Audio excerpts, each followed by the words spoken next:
Hi everyone, Samuel here, welcome back to another video, and today I'm shooting on my Fujifilm X-H1 again. We're doing some street photography here and I'm testing a new lens. A lens that I was looking to get my hands on for a long time since it was announced, and it is the Voigtländer 27mm F2 Ultron. I think it's already available to buy. I was supposed to get one from Voigtländer directly, but somehow it didn't show up yet. So I went to my local camera store, Photo House in Hamburg, and they had one. So they hooked me up for this weekend. Thank you, Photo House. Definitely check them out when you're in Hamburg. By the way, this video is sponsored by MPB, the go-to place to buy and sell used camera gear. And yeah, another 27mm option for Fujifilm. Do we really need that? We already have, I think we have like 4 different 27mm options, and then soon there's going to be a Viltrox 28 1.2, which also sounds very interesting, but it's going to be heavy and big. We have enough 27mm options, but we never had a lens with a focus tab and a distance scale that is actually accurate. Infinity is really infinity. Most lenses, they focus beyond infinity, but this one does actually focus right to infinity, which is great because you don't need to look at the camera. You can go all the way to the right, and then you know that the horizon, the background is always in focus. This is like a first impression video. I'm not going to do a deep test and review. This is mostly going to be about my experience shooting it here at the Hamburg Derby horse racing. I think it's a good place to test a lens like this one. Let's go.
I don't know if I support horse racing, but I definitely support this ice cream. Yeah, good day so far. Not as crowded as I hoped it to be. I don't know if I got any interesting photos. I don't think I have anything good. So treat them as sample photos. Also the overall vibe here is very mellow. There's like 2 mascots running around. No one is really taking photos with them. There are a lot of kids here, but you know, in Germany taking photos of kids is a little difficult. And even though this is an event and people are generally in a good mood, you can still sense a little bit of suspicion when you walk around with a camera. But at least this little pancake lens is so small that my camera does look and feel very compact.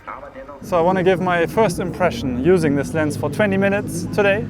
No, I have been using it yesterday for almost the whole day, taking photos of my son and my family. And so far I really like it. What I like is of course the compact size. It's one of the smallest Fujifilm lenses out there. I mean, it's a Voigtländer, but Fujifilm has the 27 2.8 pancake lens, and I would say it's almost the same size. Maybe the Voigtländer is a little bit smaller, and it comes with this lens hood here. It also comes with an even smaller lens cap, which I don't have here right now, but I will show some images here. And it's all metal, so it's very high quality. It does feel very premium, I have to say. So this is how it looks without the lens hood. I don't know if I love this lens hood, but it does make the camera feel very compact. I might want to buy like a third-party vented lens hood that screws on that could look very cool in silver. It also comes in black. Aperture ring feels very good. much better than the Leica M-mount Voigtländer Ultron lenses, in my opinion. This feels very premium. And focusing, very smooth. I would say the dampening is actually perfect. A little loose for some people maybe, but because the focus throw is so short, like here's infinity, here's 3 meters, and here's 1 meter. So between infinity and 1 meter, it's like this. You know, it's not great because you still have to check your distance scale. You can't, you know, with a lot of Leica M lenses, for example, you have distance markings for 3, 5, or 10 meters often, and the focus throw is a little longer, so you can develop muscle memory. So you don't even need to look down on your camera. You can just walk around and be like, oh, here's 1 meter, 2 meters, 5 meters. But with this lens, unfortunately, you can do that probably, but you need to be more precise. But I think it's not so bad because we are talking about an APS-C sensor, a crop sensor, so we have a greater depth of field, so we don't need to be super precise. And Voigtländer decided to have markings for 3 meters and then nothing else beyond that. And the idea is probably that you can achieve pan focus, which means everything in the frame will be in focus. So you set the camera to 3 meters, stop the lens down to 8, f8, and then you have everything in focus between 8 meters and 1.5-ish.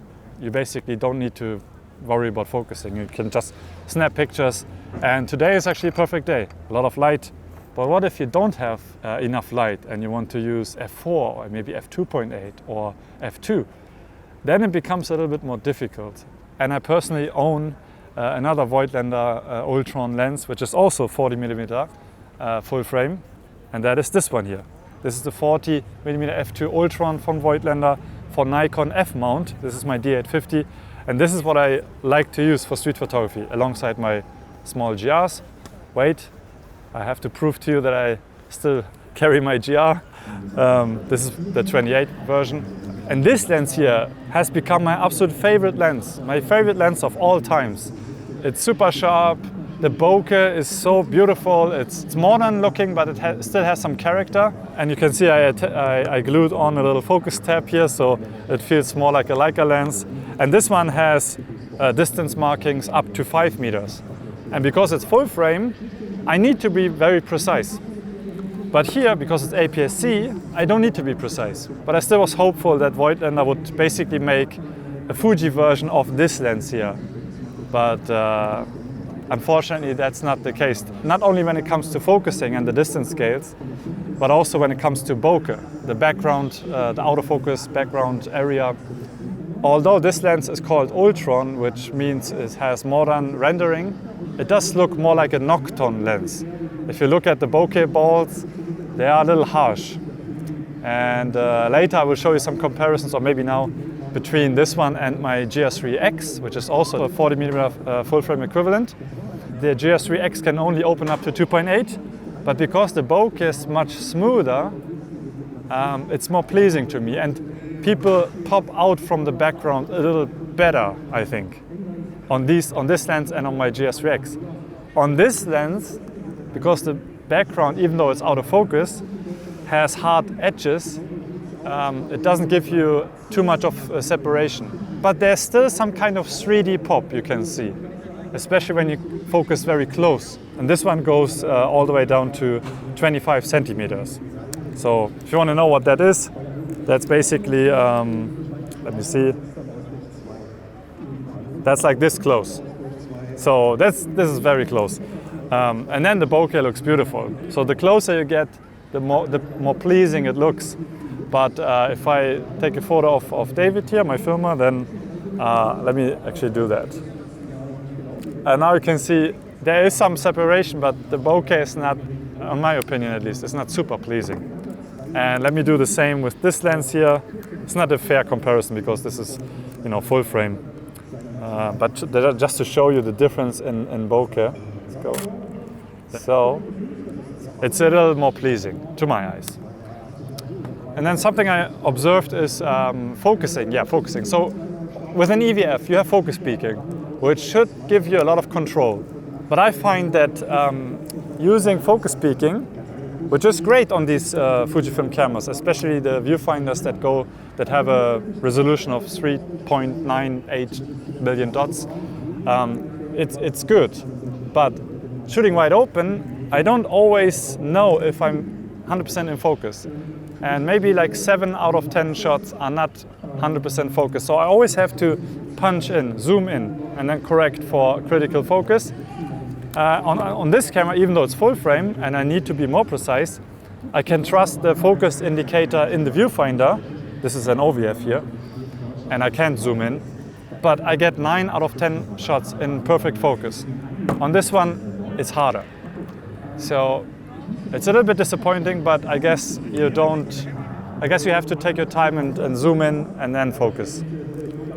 If you only use it for street photography, it doesn't matter.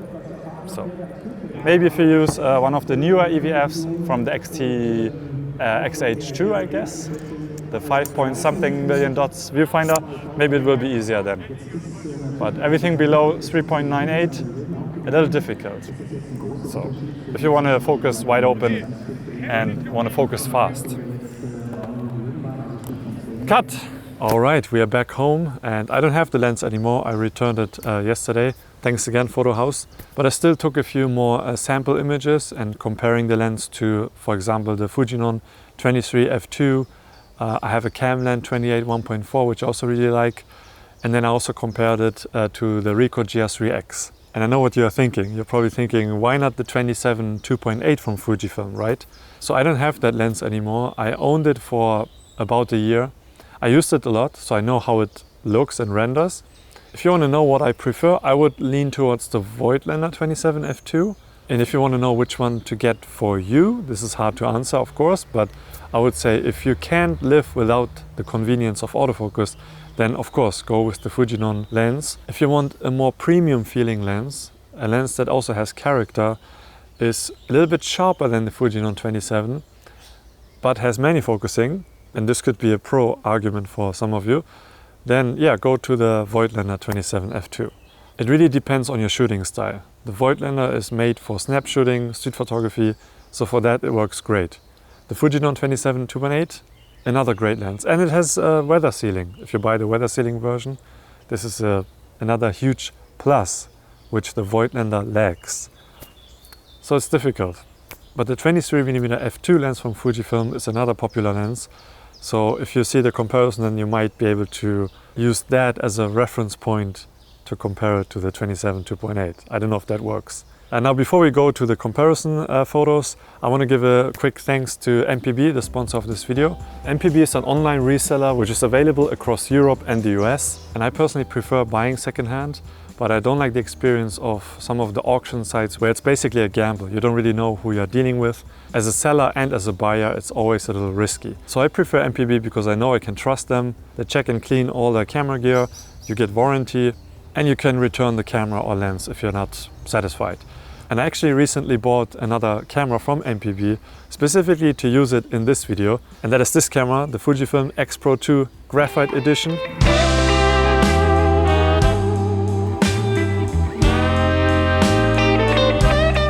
I bought it with this 23 f2. The lens hood is from squarehood.se, shout out to Thomas.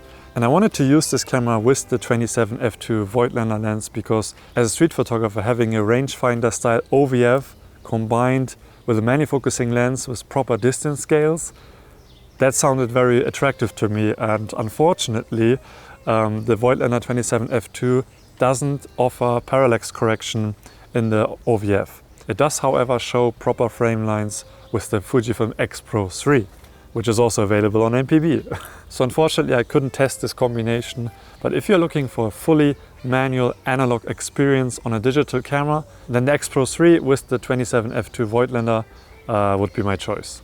So check out MPB if you want to switch up your camera gear. You can also sell them your current camera gear. I will put a link in the description. All right, I'm going to sign off and do some housework, but you guys can stay and enjoy the following comparison and pixel peeping session. I hope you found this video useful. Let me know in the comment section what you think about this lens, and I see you in the next one. Bye bye.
wait, for all your Austrian and German viewers out there, I know it's pronounced Voigtländer, I know that, okay?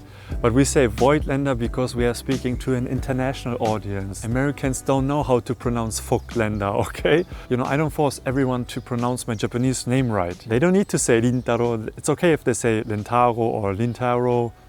I don't care. So, shut up.